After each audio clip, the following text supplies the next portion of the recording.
What's up, everybody? Welcome back to the Audiophiles Podcast. Now, I'm Malik, one of your co-hosts, and I'm joined here today with Knox, one of the smartest experts in the business music field there is. We were so lucky to have Thomas Brunet, the composer for Chants of Sennaar, Which we covered back in episode 2. Oh yeah, just a few weeks ago. It was so great to have him on. We replied to his comment, and we said, do you want to talk about your work on the show a bit? And we're so excited to show it with you. Welcome for our first Composer Spotlight, Mr. Thomas Brunet.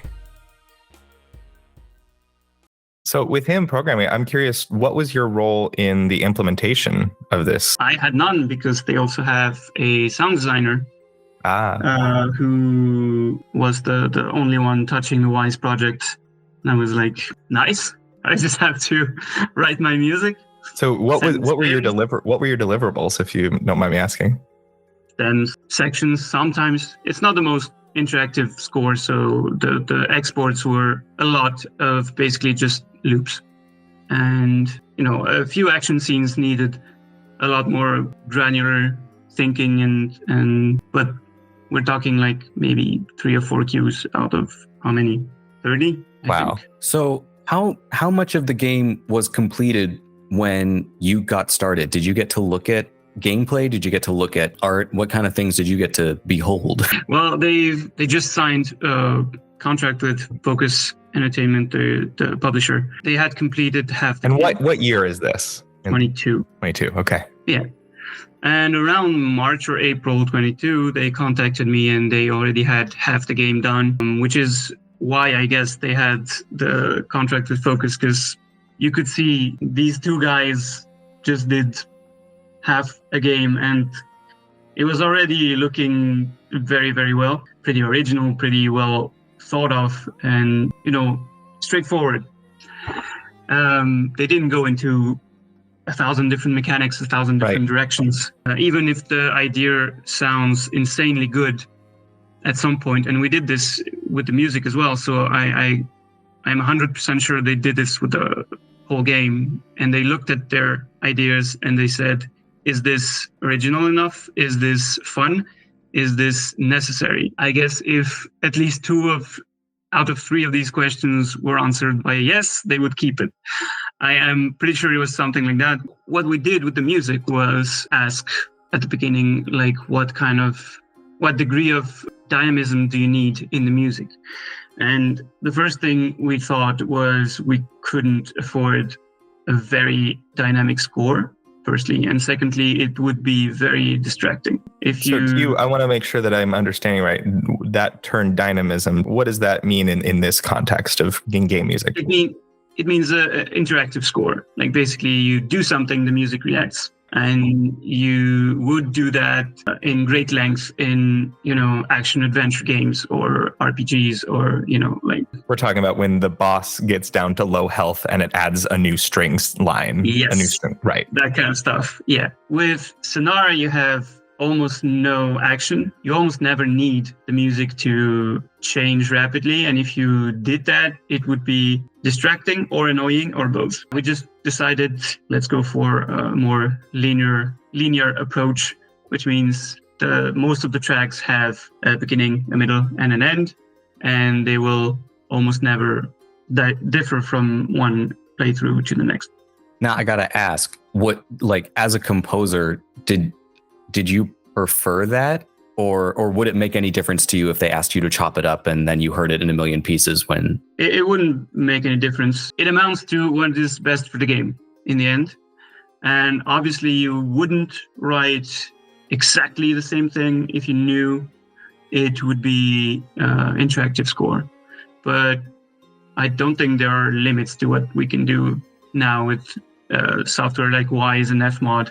So what differences would you make if they asked for an extremely interactive score? What would you have done differently? Well, I would have thought out in advance what type of interactive score we needed, because you can easily do a horizontal approach where you skip from one section to the next and transitioning inside the timeline, from section A to section B at a given point, and section A loops until you've reached the transition point. So that would be the horizontal approach, and I guess it's not very different from linear composing. And then you have the vertical approach where layers can appear and disappear. Like you were saying, the boss is 30% life, and you have a new string line because it enters phase 2 of the fight or whatever. Right. And there's a million other possibilities, like you could choose to EQ some part of the strings if something happened in the game, and you have to take this into account. But if you don't need interactive music, and I guess most games would probably need some level of this, except for puzzle games and really atmospheric stuff. Not as atmospheric, that's not the word. Sennaar is a lot of meditation, basically, and you have to interesting.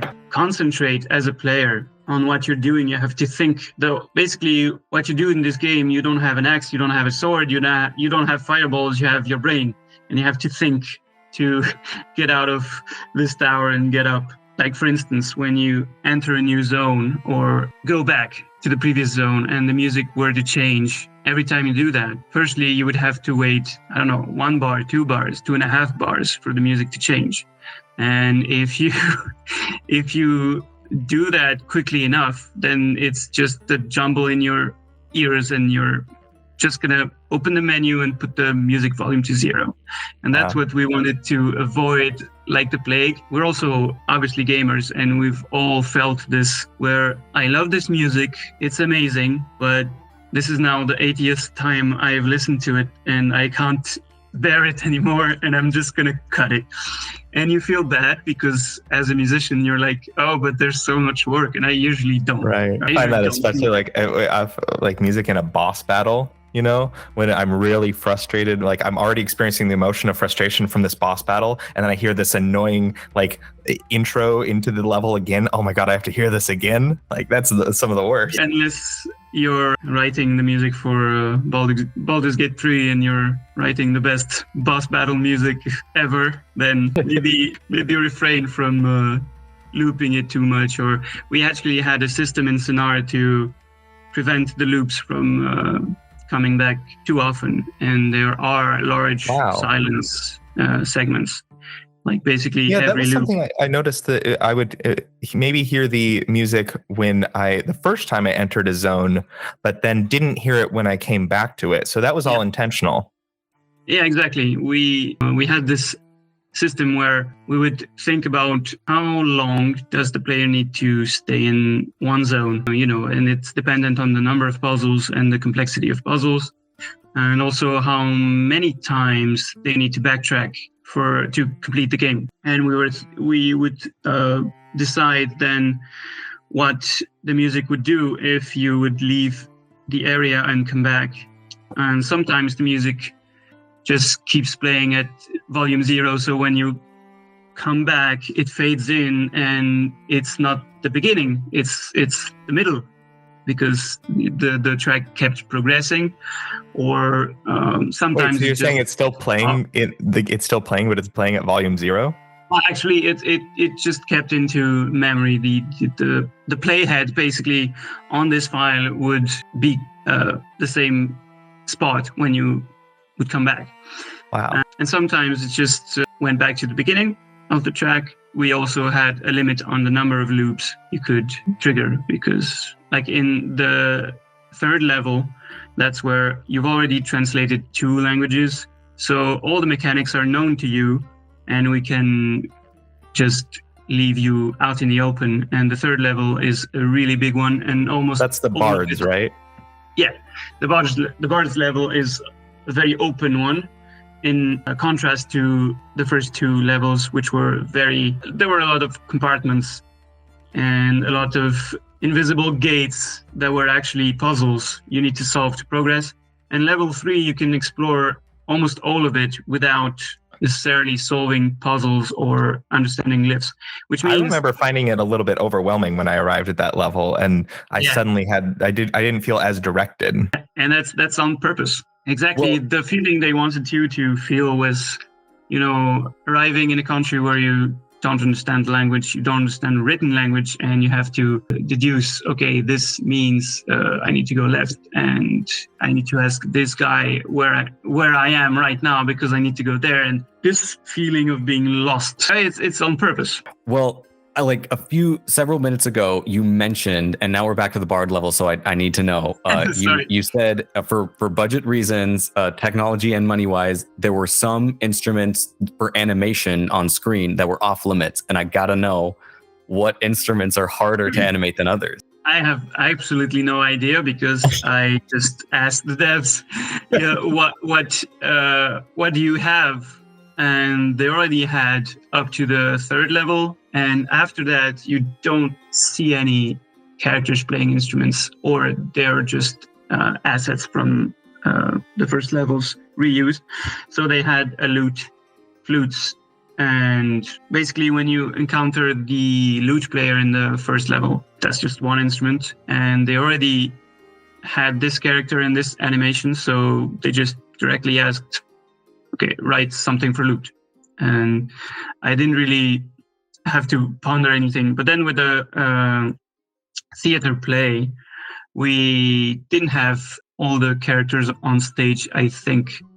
Or maybe they did, but they didn't know if they would be visible or if they would be animated. I don't remember exactly what the questions were, but I remember we had to determine whether or not flute and strings would be kind of on the forefront because you would see them on screen. And it ended up being flutes and violin, which is not on screen, I guess. So yeah, a lot of instruments are not on screen, but you're focused on something else at that moment. So I just said, let's write something nice and see if it looks good, even without seeing the percussions or the violins playing on stage. And because we couldn't really afford animating an entire ensemble, and obviously you don't see having fingers, all synchronized to the music. You don't see strumming, you don't see fingers. It's not The Last of Us, we didn't have this